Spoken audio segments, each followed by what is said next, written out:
try to compare. Because eventually you're going to have to start to understand how to invest in those assets and what would you have to do to kind of keep up where the market conditions are. And I think you just treat it just like you do anything else that you're tracking in the space in terms of token price, sentiment, which always leads back into price action. I say this on the show a lot, is that no matter how many technical analysis tools you use, the core element to drive price is actual sentiment that is rolling in the market, and social and crypto are literally locked at the hip on how the markets fare based on what's happening in social news, FUD, all those kind of things. So it's very tied to what the water cooler and the node or the network effect, Metcalfe's law, really does in terms of growing this in this direction.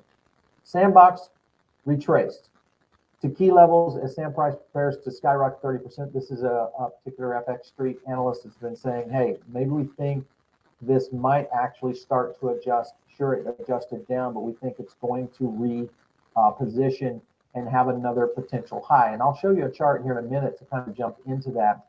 And before we get to the chart, though, we're going to jump to gameplay next after this. But Sandbox has corrected 38% from its all-time high, retesting crucial support levels, anticipating a move higher. Now, this would be a pretty big statement if you look at the sentiment data over a period of time. And when we show that in the chart, you'll start to get a picture around Sandbox and the evolution of that ecosystem.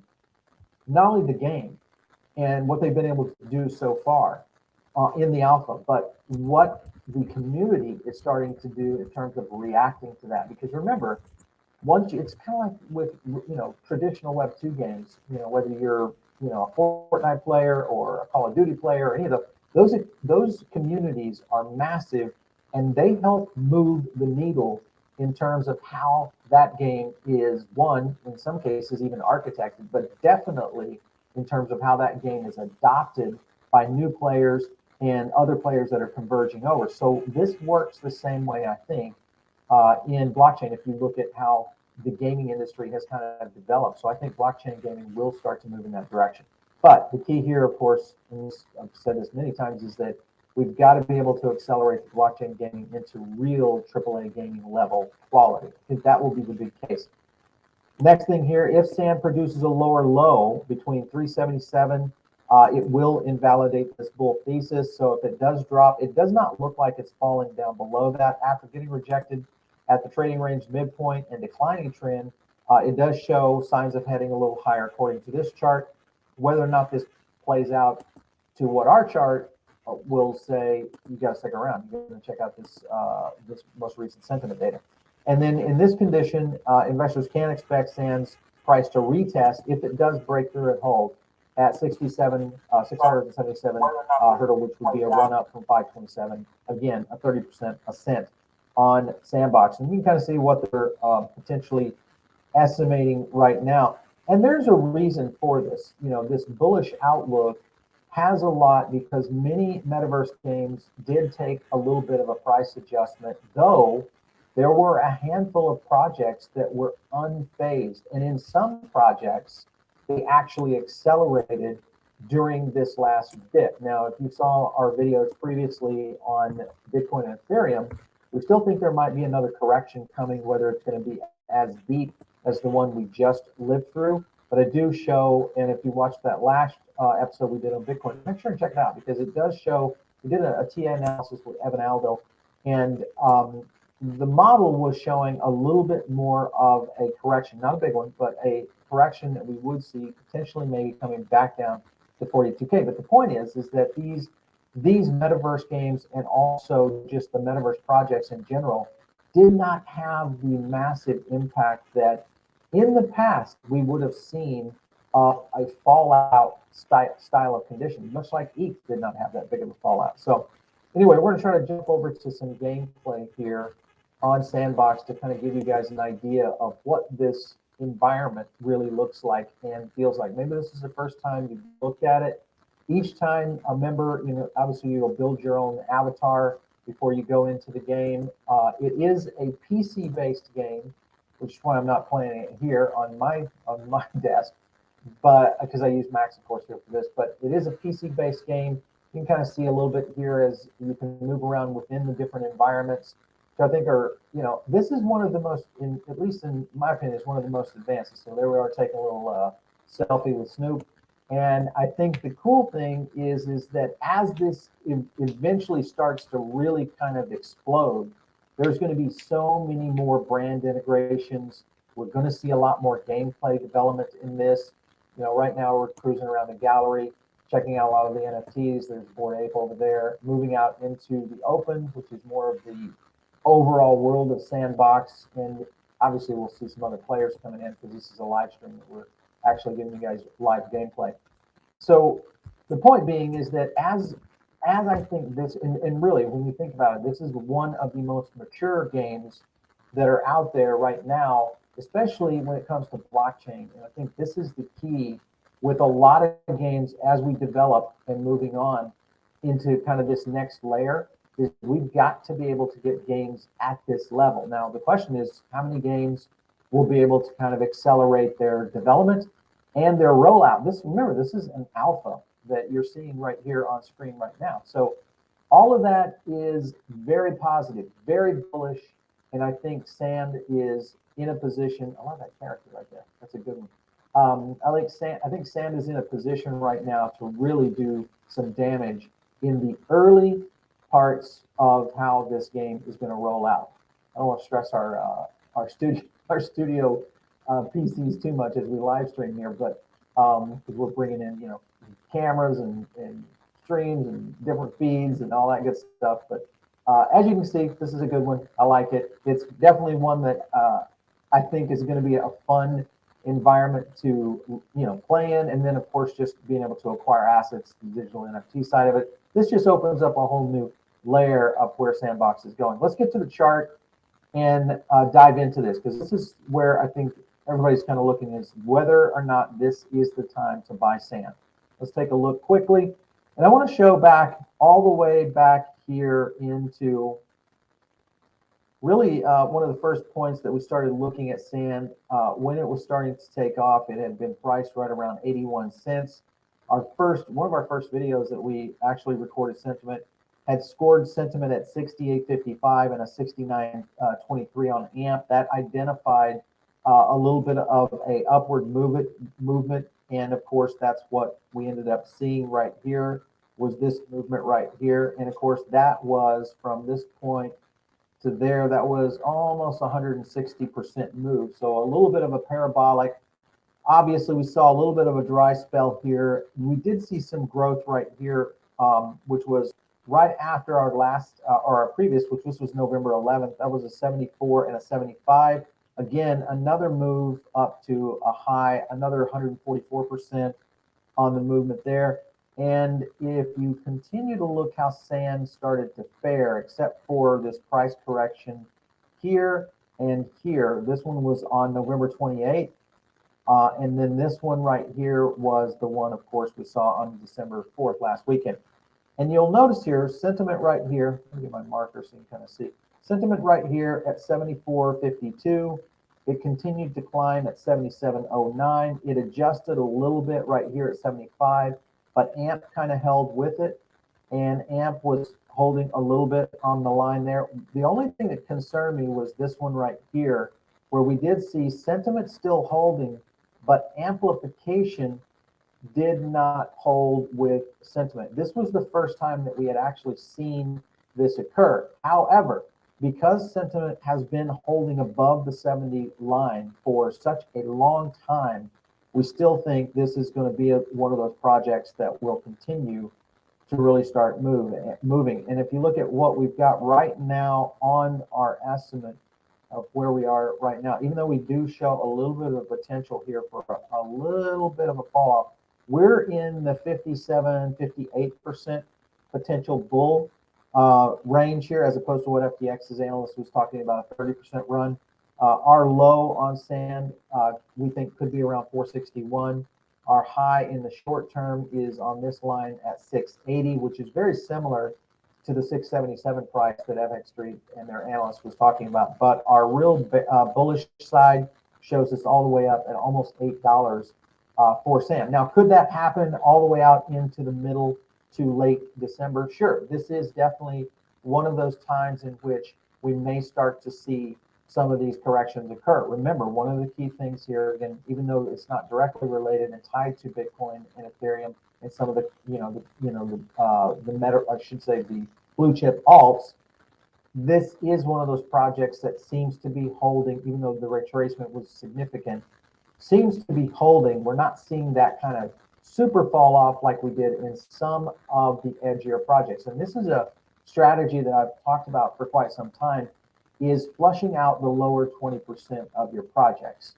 And this is really just a good practice to do anyway, year round, really, is take the 20% of your projects that are either underperforming or even just barely performing, flushing that capital, moving that either into tax loss harvesting or just moving that capital into dry powder and be ready for these dips so that you guys can re-engage, get back into assets or projects that you might like. I did a lot of that during this last dip that I had been able to do that.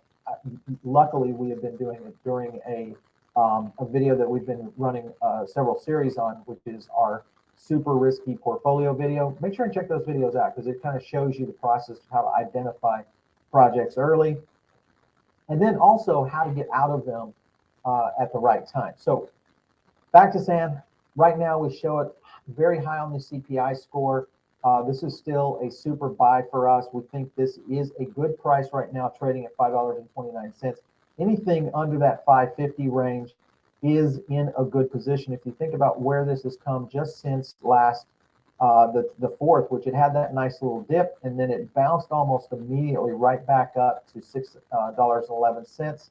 Started sliding down. We saw a little bit of a low right here at 480, and then another adjustment right here that pulled it up to 569, and then where we are right now. And it seems to be, when you get a little bit closer on the chart here, let's draw that one out a little bit and take a look at these candles. You can kind of see where it's coming back into the CPI layer right here, where it is kind of coming right back in here.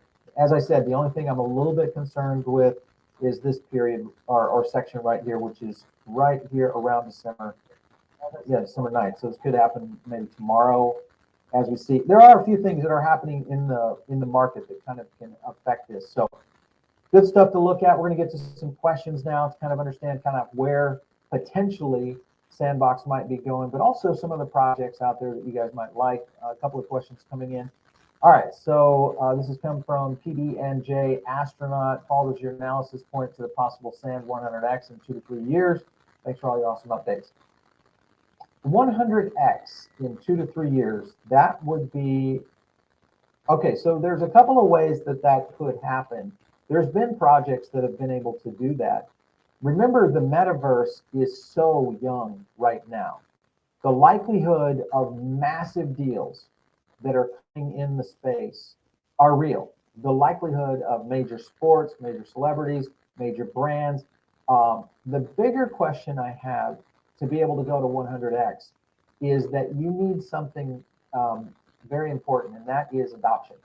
If you don't have mass adoption, which I think we will, because everybody that I've talked with, CEOs, executives, analysts, all that are tracking the metaverse and are as close to it as we are, they already see the writing on the wall. This is accelerating at about 3 times the speed in which early era internet accelerated. So if you think about 3x the speed, the potential is in maybe a 2 to 3 year period, if we don't see a cool off, that a 100x is within the potential there. So I wouldn't completely pull that out, astronaut. I wouldn't completely pull it out. To the moon for you. So definitely a possibility. Let's get over to another one. I missed Axie, Sandbox growth on a similar path. I would say yes, from Bobby Coons over here. I would say Axie and Sandbox are one. They have a lot of similarities just in the way the development teams are moving. Sandbox, I would feel, is a little bit more powerful because of its connection to expanding way outside the gameplay. Remember, Axie being a game, Sandbox being really more of a metaverse play. And I would answer that question, yes. There are some, I actually think Sandbox might actually be a better performer. than what Axie was when we had Axie in the early days. Remember, we were calling Axie when it was really underpriced and we felt like it was going to skyrocket, and it actually went parabolic even faster and higher than what our analysis was showing. But we've been able to trace with it since then, for sure. All right, so Sandbox like Minecraft, which has 10 million users. I think that's a good point. Back to what you're saying there with growing together. And that's to my exact point, is that adoption is going to be very critical in the next 18 months. And especially, I think that's why the alpha is so important. I think that's why land sales are so important right now. And also these next few deals that are partnered with Sandbox are going to be critical in being able to do mass adoption to like 10 million users. Terry Ball, wait for the marketing trade to pump the project. I think you're right, Terry. That's my point right there, is that there's a lot yet to be done. And we are very, very early. So you guys listening in, watching this show today, you are in Bitcoin 2013. It feels like right now with what's happening in the metaverse. It's that early in the game. Oblivious Cat, I got an alpha pass. I completed all the guests. Should I sell alpha, wait till $1,000 sand, or and free it? Wait to get 1,000 sand and 3 NFTs? That would be a good question for Chris, of what route to take, our gaming expert here, and whether or not that would be it. I would probably, I feel like I would hold. I would hold something that is this, has this much potential for upside gain and also long-term play, because I think Sandbox is one of those. It's in my portfolio as a long-term hold right now. It's a CPI score of 9+ right now on our CPI index. So any of those that score over 9 are in my bag for long-term. Now, sure, you should take profits. If Sand gets hot during this bull run and goes to $10 and you're in at 3, or maybe you're in right now at 5 and you double X or 2x your money, you might want to take a little profit right there, even though I think we'll probably see Sandbox start to really accelerate. We could see a $25 sand price in this cycle of where we're going. So that's a 5x move from where it is today. So be thinking about that. Mustafa, how about Mana? All right, Decentraland is, one is, I think, a formidable competitor. However, when you look at the gameplay and what you saw here today, Sandbox just is, they're just a level up than where Mana is right now, where Decentraland is right now. So unless Decentraland really unleashes the developer community to really go in this direction, I think Sandbox wins this race hands down. Hands down. Rena, Alice, also undervalued. Man, you are speaking the language here. I like this, Rena. Alice, my neighbor Alice, is a project. We are trying to get them on the show. If anybody out there in the Diamond Circle community has any kind of connection into the, either into the groups or into that ecosystem for my neighbor Alice, pop our name in there as much as you can. We would love to have that team on and talking about it. We just had, by the way, we just had Star Atlas on the show today. I don't know if we dropped that video yet, but you guys want to check that one out. That was Michael Wagner with Star Atlas on the show.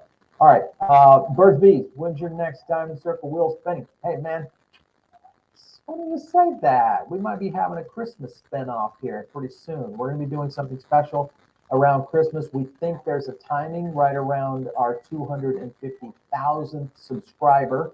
Make sure and spread the word out there. We're trying to get to that 250 as quick as we can. So be ready for looking for that. It's going to happen this month. All right, Terry. Thoughts on Illuvium? Big plays on Illuvium. Illuvium right now, I think, is moving. We are getting ready to do another video on Illuvium because we have some new information and some new data points to take a look at Illuvium that you are going to not want to miss. It's going to be big. Let's go in here. You know, that's a good question, Edwin. Our Sandbox server is based in Amazon. I don't know if that was, I know the Amazon outage with AWS was real. But a lot of, I found out today that a lot of developers, game developers, are working in Google Cloud. So maybe not as much on servers unless it maybe is gameplay or alpha that could be in there. But I was wondering if you had problems with Sand, if you're out there playing it, drop it in the comments or hit us up if you're watching this after. I'd love to know if on today, if you had problems, if there were any kind of game delays or any outages that you experienced. I'm kind of curious. Josh, do you think it will go to 8 by end of, I'm assuming you mean end of December here, Josh. Um, this is close. It could. I mean, our call right now on best case scenario, let's see what we are doing. And let's do a little, go back to the chart here. And our high was right at, yep, 802, right there. 802 is our high. So that could be it. But anyway, we're going to wrap it up for the day. Make sure, guys, don't forget, get into the Diamond Circle. It's the #1 place we can find all these great tools. We do a lot of analysis. We've done one on Sandbox. We do some on tokens all over the place. We're getting ready to maybe launch a new service within Diamond Circle for daily drops of tokens that we're making on recommendations. If you think you might be interested in, definitely join in.